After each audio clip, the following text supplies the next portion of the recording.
Has Harry Potter author J.K. Rowling called for her own arrest? She is speaking out against a new hate crime law that's been implemented in Scotland, explicitly violating it and challenging the authorities to enforce it by arresting her.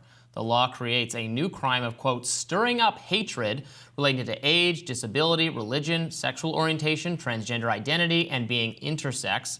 Rowling has a history of describing many self-described transgender individuals as men. Now, on the same day the legislation took effect, Rowling posted on X, Scottish lawmakers seem to have placed higher value on the feelings of men performing their idea of femaleness, however misogynistically or opportunistically, than on the rights and freedoms of actual women and girls. She continued, it's impossible to accurately describe or tackle the reality of violence and sexual violence committed against women and girls, or address the current assault on women's and girls' rights unless we are allowed to call a man a man. Freedom of speech and belief are at an end in Scotland if the accurate description of biological sex is deemed criminal. Rowling closed with this. If what I've written here qualifies as an offense under the terms of the new act, I look forward to being arrested. So big stuff. This is a law that I believe we've criticized on the show in the past. We've had Michael Schellenberger on to talk about it. It is a pretty sweeping law that really does lower the bar, I think, for being arrested for exactly this, using these terms, insulting language, abusive language. Obviously, we have hate crime laws here in the U.S. that I tend to actually oppose, but our laws add additional penalties if you commit some underlying offense for reasons of bias against a specific identity group. Again, I don't think we should have these. I think the underlying crime ought to be enough.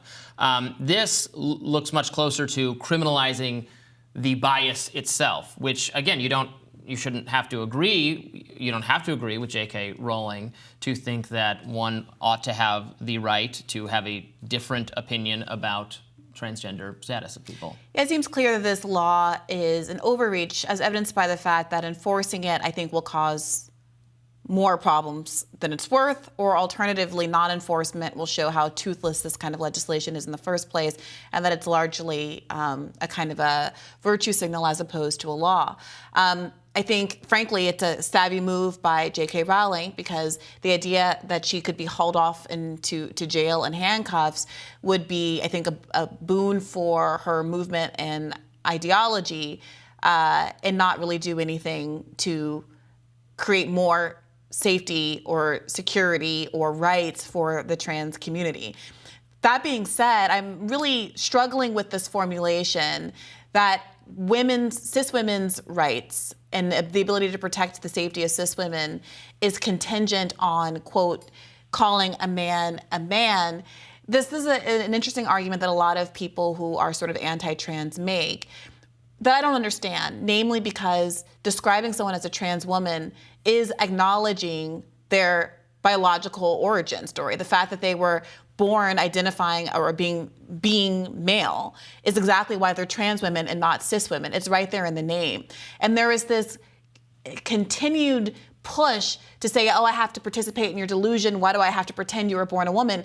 No one's asking that. They are trans. They're saying explicitly that I was not born a woman, and that is why I'm identifying as a trans woman and not a cis woman. I could understand that argument if people were walking around with forged birth certificates and forged baby pictures, insisting that at no point were they ever identified as something other than the sex they now identify as the gender they now identify as. But that's not what's going on here.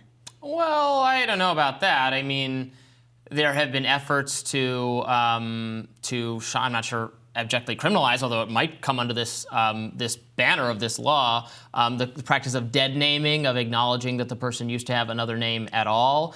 I think the debate is over whether, right, obviously a trans woman, yes, you are a trans woman. There's some people think that should be considered a separate category from woman. Trans women. What does that mean? Trans women are not men, but they're not women. They're another category. Well, I don't understand what that means. It's whether they should be included as women, and it matters here. In what context? Because, well, the context J.K. Rowling was using in these tweets was men being convicted of violent crimes, being sentenced to prison, and then describing themselves as transgender and being able to be placed in environments with women, and that's what she was specifically writing against here. That's why she's talking to the safety of women, and she has examples, cases she points out, of male criminals who claim to be transgender before being sentenced. Well, I think I only looked at one or two of these, and at least in the case of, for example, this person, when is Amy George, lived as a woman for, I think, 6 years or so before they abducted this 11-year-old girl that they were charged with. So again, trans people can be criminals. Everybody can be criminals. I think what's important to note is that the incident of crime among trans women is dramatically lower than the average population.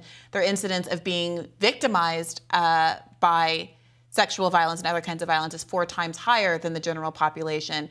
So what is the goal here of targeting them as kind of unique perpetrators of violence? The way I could cherry pick blonde men named Robby, who I'm sure have committed more crimes in America this year than the entire trans community combined. Because men commit more crimes than anyone else. You think trans women commit fewer crimes than biological women? I don't know. I would have to see that. I don't know, but I think they commit fewer crimes than the public on average. Mm-hmm. I know that they commit fewer crimes than the public on average. So I was looking for who was arguing in favor of this law and why. And there was a Muslim man who was quoted in one of these articles. I think it was the BBC article I was reading. And he was describing the need to combat racist or anti-Islamic graffiti that had appeared on a building near where he lives or where he works. And I think that goes to show you the lack of a need for this law. Right, I am also against graffiti. There is an underlying crime, vandalism or defacement of public property, that should, in fact, I support that being criminalized, and I support an investigation and the person who did that being fined or getting whatever the appropriate sentence is for that action, independent of if there was malice behind it or not, or what. Their thoughts don't matter. It's the actual act, which was defacement of public property, which is already illegal and should be prosecuted as such. So I think it's to the lack of a need to have the hate part of it. I tend to agree entirely on the kind of emptiness of the law and the fact that it's not just empty, that it could potentially be used to seriously infringe on people's speech rights. We've seen similarly vague speech laws in the UK resulting in the arrest of pro-Palestinian protesters for simply flying a flag. Remember Suella Braverman there in the UK was kind of very aggressively going after people for holding blank signs during protests and waving Palestinian flags and doing things that aren't even speech, but simply existing in a space with certain kinds of iconography that in no way is associated with hate the way, let's say, a swastika is. So again, I am very critical of this law, but it's worth noting that in the entire tweet thread that we read from. It's very lengthy from yesterday. J.K. Rowling targets a number of trans members of the British community, elected officials, and the like, and indicts them with crimes of just being trans. For example, she calls out a woman named Katie Neves, who's been appointed as a UN Women UK delegate.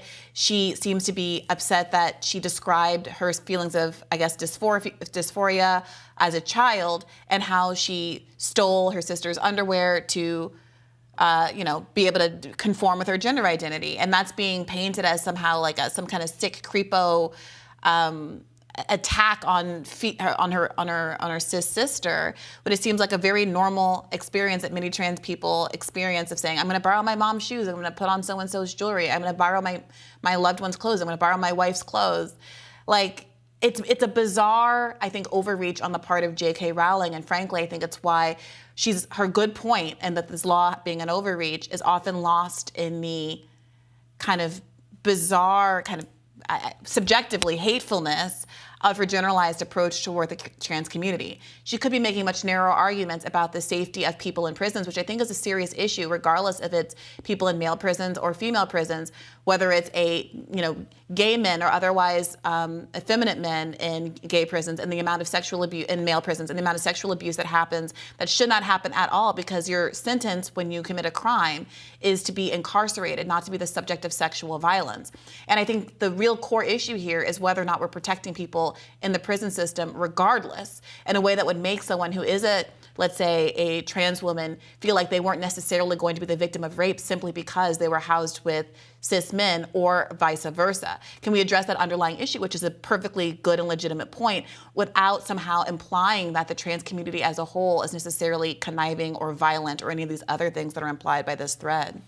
Well, yeah, I mean, I don't know that she's trying to imply that. I think she's saying some people have been able to take advantage of, who are not actually gender dysphoric or trans at all, and have taken advantage of that kind of loophole where you could end up in a safer prison population, or even a prison population you would like to be predatory toward, by the ease of declaring oneself There's trans. many ways that people exploit the system. Is there as a national campaign against people who convert to Islam in prison to get a better meal, or Judaism to get a better kosher meal?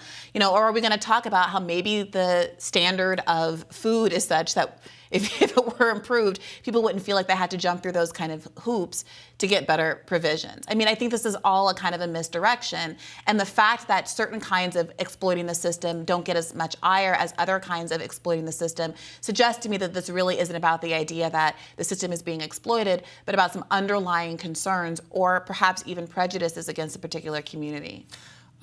Before we wrap, I wanted to mention some years ago when I did a lot more reporting on stuff at college campuses. I did some report, and it ended up in it's a chapter in my first book about bias incidents on college campuses, where they do, because as I was saying, in the U.S. we don't have hate crime for just speech or thought. It has to be criminal activity, and then if it has a hateful component, you might get in trouble for it. But on college campuses, they had what approaches this, some college campuses do, where you could, it's not the same enforcement mechanism, but you could report someone for a bias incident for a protected status, and then that person might get a follow-up call even from the campus authorities, frankly.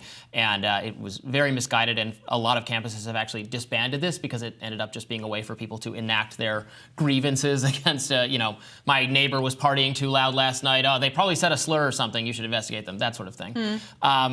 But in a lot of it turned out there's so many cases where there was a misunderstanding was the root of the bias. Like, I don't know how many times there was a noose supposedly was left for some, the campus freaks out because this is a racist incident, and it turns out it was actually like a shoelace on someone's door signaling they were probably like having sex or something, or like a string of lights left up.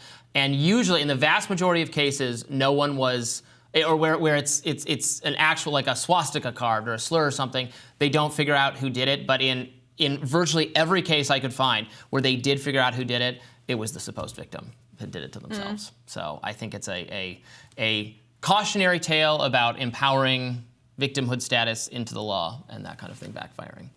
More Rising right after this.